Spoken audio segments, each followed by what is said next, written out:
Right, it's finally time for some proper content. By which I mean a competitive Warhammer Fantasy Battle report. So I'm going to be taking a Warriors of Chaos army to the Triple Crown Grand Tournament in Colchester, and I wanted to give it a test drive in a warm-up game. A tournament list, of course, should be able to take on all comers, but my opponent for this evening is Will Quick with his Lizardmen. Now, preparation-wise, even a single warm-up game with an army can give you a good idea of what it looks like and what it feels like on the table. But hey, it's hardly as though we need any excuse to do additional homework. Any excuse to play this game should be seized with both hands. So, let me tell you what my list is. My single lord choice is the wretched demon himself, finally getting his hands dirty in some competitive Warhammer. He's the level 4 Demon Prince, he's got the Mark of Nurgle, and he's running the Law of Death. Magic item wise, he's got Chaos Armor, a Charmed Shield, Scaly Skin, the Breathe Fire, the Chaos Familiar, the Dragonbane Gem, and the other Trickster's Shard. This very complicated and convoluted loadout comes out at about 550 points, but he's got a 1-up armor save, a 2-up ward save against fire, ignores the first hit he suffers on a 2+, and makes the opposition reroll ward saves. He also, by dint of his familiar, selects up to 5 spells on the Law of Death, which makes him having the Purple Sun of Xurius a borderline certainty. Clearly, a lot of how well this list does in any given game is going to depend on the wretched demon, so he better not let me down. Moving into heroes, there are 2 and they're both special characters. One of them is Throg, the King of the Trolls, who needs no introduction on my channel. Suffice to say, he's an absolute combat monster and lets you take Chaos Trolls as core. Then there's Skylar the Spawn, who is also my general, because despite being mindless, he's also got a leadership of 10. But anyway, I prefer to call her Ariadne the Spider, and she's mainly there for the leadership, which allows me to get away without having a BSB. Most of the time. In the core slot, we've got 9 Chaos Trolls. Historically, I've taken more than that, but I think that 9 is enough to get the job done plus Throg. I want to spread my points out between some other units. Then we've got 5 Forsaken, who are pretty garbage and random, but they are at least better than most other chaff. We've then got 10 Chaos Warriors, with halberds, shields, the Mark of Khorne, and a standard bearer. They're there to capture objectives, and also to provide a mighty punch if they get into combat. Finishing the core, we've got 5 dogs and a Chaos Chariot with no Mark of Chaos. Onto special, we've got 5 Hellstriders of Slaanesh with a standard bearer, and then of course our good friend the Chimera. For rare, we've got 3 Skullcrushers of Khorne with a standard bearer and a gleaming pennant which allows them to re-roll a single failed leadership test. We've then got that dragon there. Now, that's a young warp fire dragon from the Storm of Magic supplement. This monster isn't up to that much stat-wise, but it's got some pretty broken abilities, including making everyone who is within 3 inches of him take a strength test at the beginning of the close combat phase, and taking a wound with no armor save if they fail. He also explodes when he dies, and has got a pretty nasty breath weapon. For those of you interested in the Triple Crown comp score, this army works out at an, in my view, completely outrageous +1, in that it's as hard as nails, and I'm getting a positive comp score for it. Right, let's have a look at what we're facing, and Will's list is centered around 2 huge infantry formations. The first is a mighty block of 40 Temple Guard, where there's a Slann Mage Priest, running the Law of High Magic. Then we've got an equally large unit of Sword and Board Saurus Warriors, who are there primarily to hold things up. There are 3 units of Skink Skirmishers in here. I believe 2 of them have blowpipes and the other have javelins. Skinks are all about the poison shots in 8th edition, and they're really adept at destroying monsters. And then the real feature of this list are 3 Stegodons. One of them is an ancient Stegodon, which does more impact hits and has a slightly better profile. It also has the Engine of the Gods, giving things around it a 6-up ward save. There are then 2 regular Stegodons, and then finally 2 little characters. One of them is a Saurus Old Blood on a cold one. The second is a skink mage priest, whose miserable purpose in life is to kamikaze himself forwards and be used as a divine instrument by the Slann sitting safely behind to cast his spells through. Will's comp score on this list is pretty similar to mine, and I have to say, if I was facing this list in a tournament with my Warriors of Chaos army, I'd feel very confident against it. We can outfight the infantry blocks with what we've got. We've got plenty of chaff to get in the way of the Stegodons, and of course my Demon Prince is running the Law of Death, and Purple Sun will absolutely eviscerate those infantry blocks. All this being said, Lizardmen are one of those armies, another is Dwarves, that are very easy to underestimate, and sometimes you can end up with egg on your face if you're overconfident. Spells-wise, my Demon Prince ends up with Spirit Leech, Fate of Buna, the Caress of Lamv, Soul Blight, Doom and Darkness, and the Purple Sun of Xerox, as it was sometimes mislabeled in the 1990s, that golden age of the photocopier. As for the Slann, he's a Lore Master on High Magic, which means he's got the lot, and those include Fiery Convocation, should be good against the Trolls, the Hand of Glory, Arcane Unforging, Soul Quench, Walk Between Worlds, and that other one beginning with T, which isn't very good. Right, here we are after deployment, and while there's nothing massively funky about it, I feel pretty good about how it's gone. The main thing that's good for me is that ancient Stegodon and that Saurus Scarvet on a cold one are there on the left-hand side of the battlefield, well away from anything I'm worried about them charging. I've also got quite a lot of chaff in front of both them and also the Temple Guard block in the shape of the Hellstriders, the Dogs and the Forsaken. My monsters, which are the things that I don't want being charged by those Stegodons, are all over there on the right-hand side. The only thing I'm less happy about is the position of my Skull Crushers. They can get through that gap there between the building and the rock, but there are a couple of skink units there that are going to probably send them off the wrong way, because remember, frenzied troops have to overrun if they charge something. My battle plan here is, I think, fairly obvious. Keep the Lizardmen chaffed up with the stuff on the left-hand side, and then close quickly on the right to try and smash that Saurus unit up. My Demon Prince ought to be an absolutely massive problem for the Lizardmen. Short of being charged by probably the ancient Stegodon, it's going to be very difficult for the Lizards to do much about him, and of course, he's got the Purple Sun up his sleeve. Despite me getting the +1 for deploying first, the Lizardmen go and win the first turn roll-off, which I think is probably a good thing for this game. So in the movement phase, they don't get that aggressive. The ancient Stegodon and the Saurus on its cold one push up on the left-hand side of the battlefield. The Temple Guard move forwards, just enough to get the Slann in range of his spells. On the right-hand side of the battlefield, one of those skink units moves up, getting cover from the building to stop itself being charged by one of my flyers. The Saurus block also pushes forward, but the two Stegodons hang back. Neither of these armies has got much in the way of ranged potential. The Lizardmen have probably got a little bit more by dint of the Slann Mage Priest spells, and those two regular Stegodons have giant bows on them, which are a bit like bolt throwers. Anyway, we move on to what ends up being a very decisive opening magic phase for the Lizardmen. Abetted by that well-known combination of items that gives the Slann 3 channels on a 5-up, the Lizardmen get 12 dice to 6.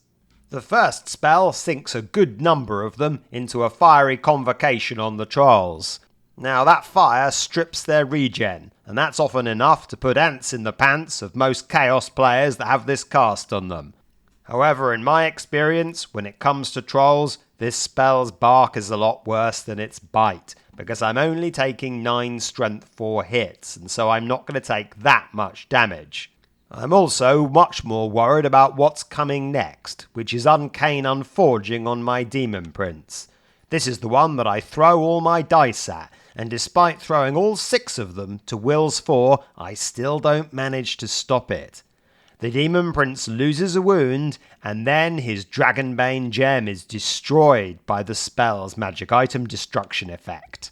This is actually a tip-top piece of play from Will here, because at the end of the magic phase, he uses his Slan's ability to cycle through the remaining Winds of Magic decks, and draws out the signature spell from the Law of Metal, Searing Doom. The Demon Prince has got a 1-up armor save, and so if that spell goes off on him, especially 1 wound down, he's probably toast. Will's just destroyed his principal defense against it in the shape of that Dragonbane gem. To cap off an excellent magic phase, the Slan also gets Hand of Glory off on one of those Stegodons, increasing its ballistic skill by 3 and meaning that giant bow is almost certainly going to find its mark come the shooting phase. That does indeed come to pass, but fortunately the Great Spear bounces off my Warp Fire Dragon's tough hide. Right, it's over to turn 1 for the Warriors of Chaos, and we got in much more of a pickle in that Lizardman turn than I expected, and so it's time to push up and take advantage of our unfair advantage.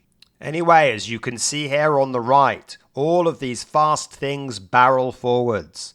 The Warp Fire Dragon lines himself up alongside those skinks that are in the wood. That's going to make a lot of them have to take strength tests, and hopefully we can drop a number of them. The Chimera and the Skull Crushers both push up. The Demon Prince, on the other hand, has some serious problems, because he knows that he's going to probably get 6 dice Searing Doom at him in the next Lizardman magic phase. Thus, I fly him as far as he possibly can behind the building to, I think, cover him even if those Temple Guard push aggressively forward in the next Lizardman turn. On the left-hand side, my chaff moves round into the centre, but still in such a way that it can cover the Ancient Stegodon and that Saurus Scarved if it needs to. The Trolls, meanwhile, barrel boldly forwards towards the centre of the battlefield, content that they can take those Stegodon charges if they're coming. In the magic phase, I decide against the brain-dead manoeuvre of 6-dicing the Purple Sun at the Saurus block. To start with, I'm pretty loath to throw more than 4 dice at any spell in any circumstances, and secondly, I'd need to roll quite high with the Purple Sun to get into them, even if I did get it. Instead, I managed to get off 2 spells. The first is a Spirit Leech on the Saurus Warrior Unit Champion. Seems like a bit of an exorbitant waste, but it does mean that he won't be able to challenge out any of my heroes if they get into him. The second is a Soul Blight on those skinks that the dragon is standing in front of, which hopefully should make more of them drop when they have to test for its baleful aura of death. As it transpires, despite testing only on a 2, we only managed to drop 5 of them. The remainder passed their panic test. On to Lizardman turn 2, and we have our first charge of the game, which is one of the Stegodons trying a long bomb number into the docks. Despite the nearby arachnid presence of Ariadne giving them a leadership of 10, the wretched mutts fail and run behind the trolls. On the left-hand flank, the Saurus Scarvet fails his stupidity test, and his mount makes him wander forwards into the forest. The Ancient Stegodon, meanwhile, closes round the tower, and the Temple Guard push up into the centre. The Saurus block, meanwhile, transform from a horde into a bus, and face the trolls in the direction that red arrow is pointing. We both decided that life was a bit too short to bother turning them round, but I think we can all use our imagination. Predictably, that unit of 5 skinks that was partially mangled by the Warp Fire Dragon go and stand themselves in front of the Skull Crushers, who are going to have quite a lot of that kind of treatment in this game, I fear. In the magic phase, the Lizardmen get 2 spells off. One of them is the Hand of Glory, increasing the weapon skill of that Saurus block against the probable multiple incoming charges it's going to be facing in the next Chaos turn. I should have said that I dispelled that fiery convocation in the first Chaos Magic phase.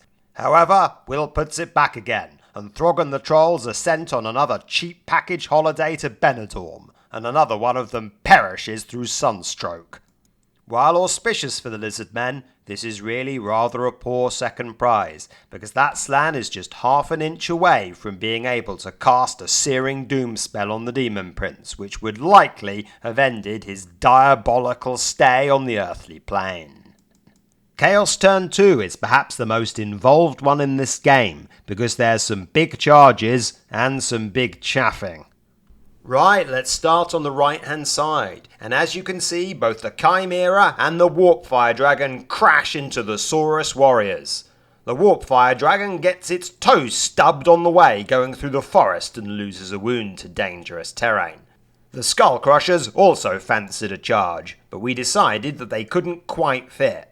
In the end, I decided I liked 2 lots of Thunderstomps on the Saurus, and so I let the Skull Crushers sit on the side and stew it out. For his part, the Demon Prince skips over the Saurus block and puts himself behind the Stegodons. In that position, the Lizardmen can do almost nothing about him, and he's going to have extreme damage potential with all of his death spells. Now, the situation in the middle of the table is very involved. Now, if we just skip back to the last turn, I neglected to mention that Will has put one of his Skink Blowpipe teams in front of the Chaos Troll unit. I also neglected to mention that I had Ariadne the Spider join that troll unit to give them her magic res of 3 against the fiery convocation. Now I think my troll unit can take all of the charges that Will can throw at me, so I charge them into his skirmish screen. At that point, after the charges have moved, I'm aware that I've made a potentially catastrophic mistake. When my troll unit wipes out those skinks, because Ariadne is with them and she's frenzied, they're going to be obliged to overrun, which is going to mean we're going to be taking a flank charge from that Temple Guard block. Now, while my charge has gone in, I do spot this before my movement phase has begun, and so I've got the chance to try and use chaff to save the trolls. I've also got those Khorne Chaos Warriors there who can potentially stand in the way of the Temple Guard, but these guys fail their March block test, and so they're not really able to do much that's that effective. In the end, I conga line the Hellstriders thus. They're blocking the Temple Guard, and they're blocking both the Stegodons. Unfortunately, I couldn't think of a way that I could block the Temple Guards and the Stegodons together. Even if I'd put those Hellstriders further to the right of the Saurus unit, their colossal wheel would have actually connected with the trolls before these Riders of Slaanesh. In the end, this was the best I can think of, although I can see a few other things I perhaps could have done looking back with the benefit of hindsight. Now there are a few advantages to this arrangement. If the Temple Guard go and close with the Riders of Slaanesh and overrun, they'll be connecting with the Chaos Trolls front, which I'm much more comfortable with. In addition, it blocks both of the Stegodons, preventing one of them from going into the Trolls and then the Temple Guard from overrunning after they fight the Hellstriders and then triggering a cascading combat with that Stegodon. Elsewhere in the Chaos movement, the Forsaken turn round to face the centre, the Dogs rally, and the Chariot continues to lumber up behind. In the magic phase, the Demon lets rip with his Purple Sun, and Will puts all his Dispel dice into dispelling it. However, with the use of the Caress of Lamph and Spirit Leech, the Demon Prince reduces the blue Stegodon to a skeleton to be discovered by later archaeologists. The combat phase with the Warpfire Dragon and the Chimera is an unpleasant one for the Saurus, who get kicked and stomped and gored all over the place and lose around 12 of their number. However, they're steadfast and so they hold. The little skink shaman, who had been wandering around in the forest, actually fails his strength test caused by the Warpfire Dragon's baleful aura for the second occasion, and his pathetic existence is abruptly terminated. It's not all candy floss and lollipops for the Chaos though, because one of those Skull Crushers also suffers a terrible migraine through being too close to that dragon and drops a wound. Right, it's Lizardman turn 3, and this is really a very decisive point in the game. So in the end, the charges go in thus. Will actually elects to charge the Khorne Warriors with his Temple Guard and his Ancient Stegodon. In the end, when the Stegodons charge my Hellstriders, I actually elect to flee because the Temple Guard have now committed elsewhere. Needless to say, Will gets all his charges. The Old Blood, on his cold one, passes his stupidity test and comes up to the left of the battlefield where there's also some skinks and that unit of Camera Shy Forsaken.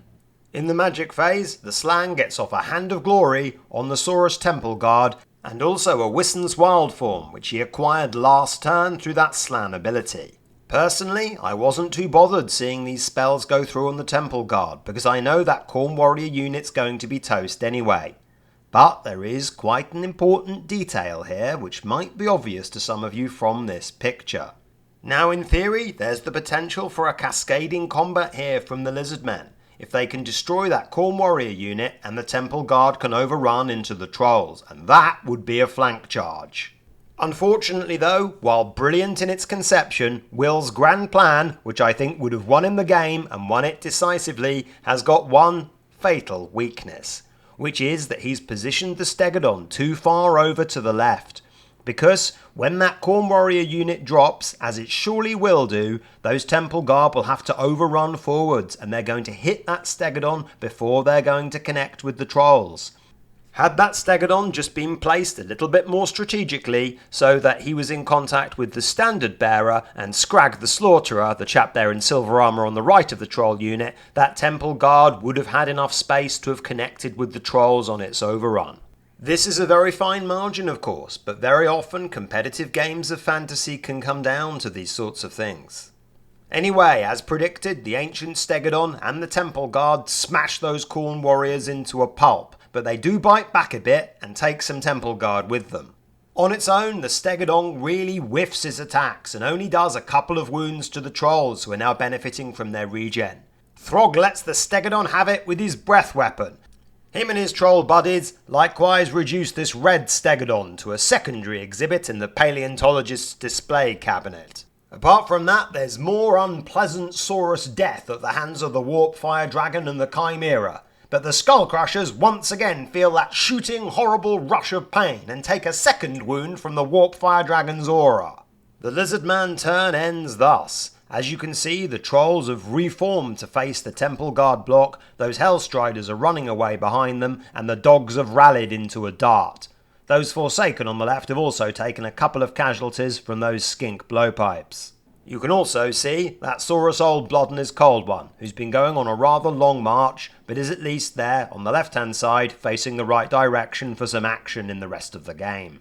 You can also see, although it's artistic rather than anything else, a string of broken Saurus bodies who have been kicked, pummeled and gored out of that fight with the Warp Fire Dragon and the Chimera. Right, it's Chaos turn 3, and I think this should be the one where we bring our foot down on the windpipe of this Lizardman army. I have two charges on that Temple Guard unit. The first is the Trolls going into the front. I've taken a few wounds with them, but they're still largely intact. The width of the unit also allows me to push Ariadne out onto the flank, which is hopefully going to stop her dropping. I also charge the Demon Prince into the side. Now, while this Temple Guard unit is very capable in combat and stubborn, I think we're going to do a lot of damage to it with these units, and it's really a question of whether we can inflict that kind of critical defeat on them before the ancient Stegodon and the Scorus Scarvet manage to get into the side. Given that we've got those dogs, those freshly rallied Hellstriders, those Forsaken, and a chariot lurking bound the back spare, I'm pretty sure we can get in the way of these incoming Lizardman units. Then of course we're going to have the Warp Fire Dragon and the Chimera once they're finished with the Saurus. Both monsters have copped a wound or two, but they're still mostly fresh. It's looking pretty tough for the Lizardman, I think.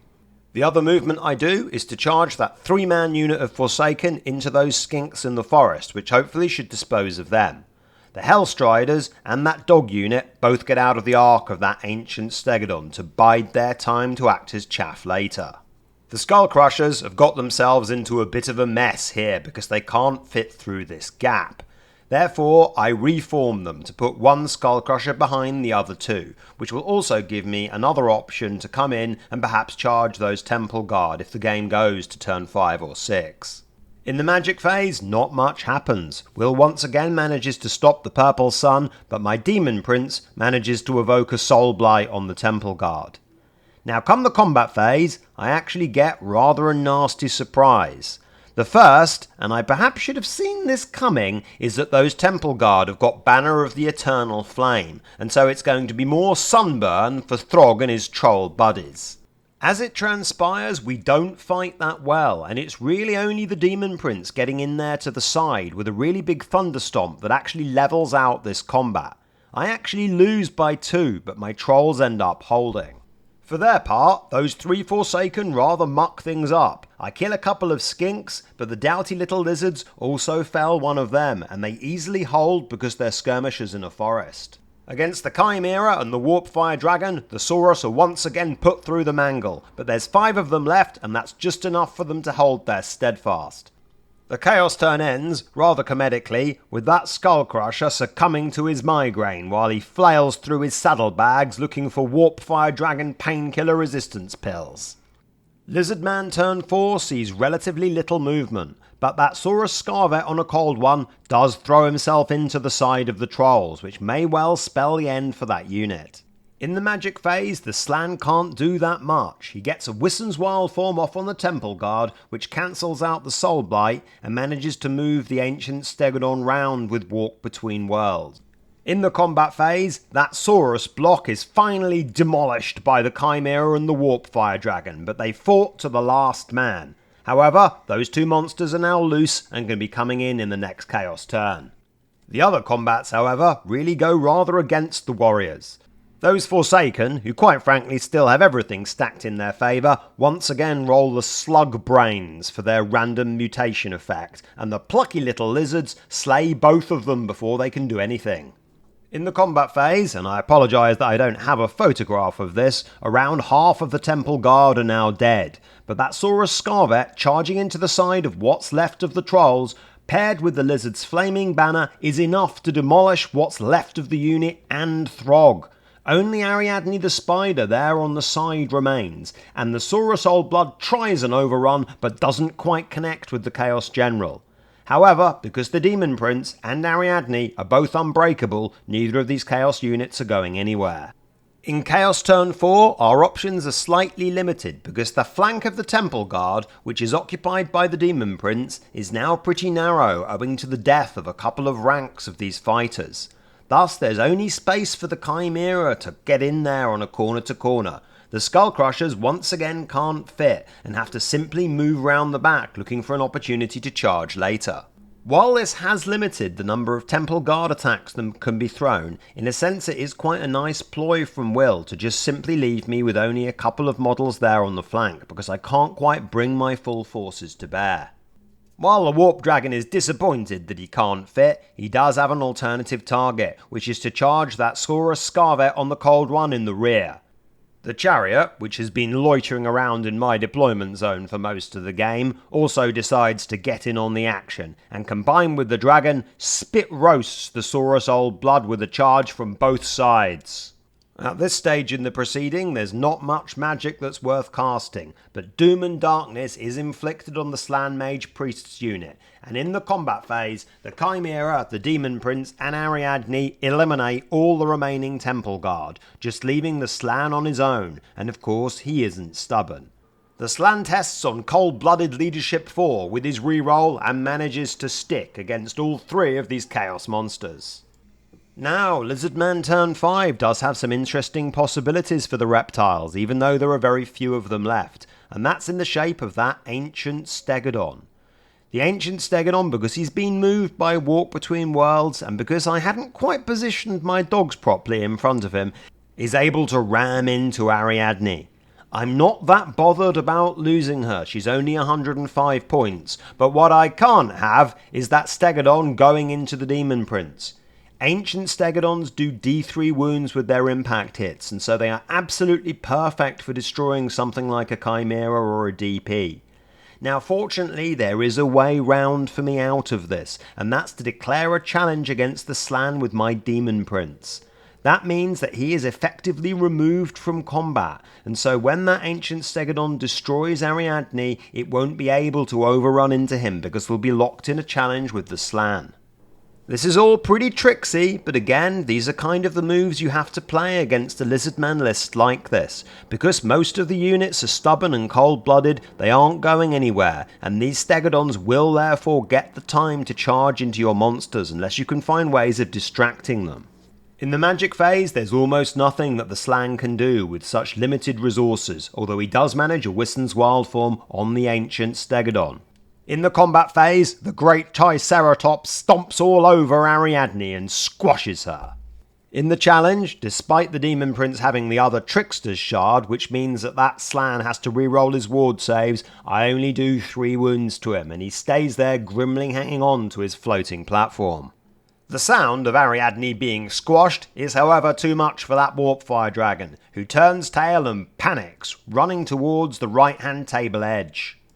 Chaos Turn 5 sees really the ending situation of this game.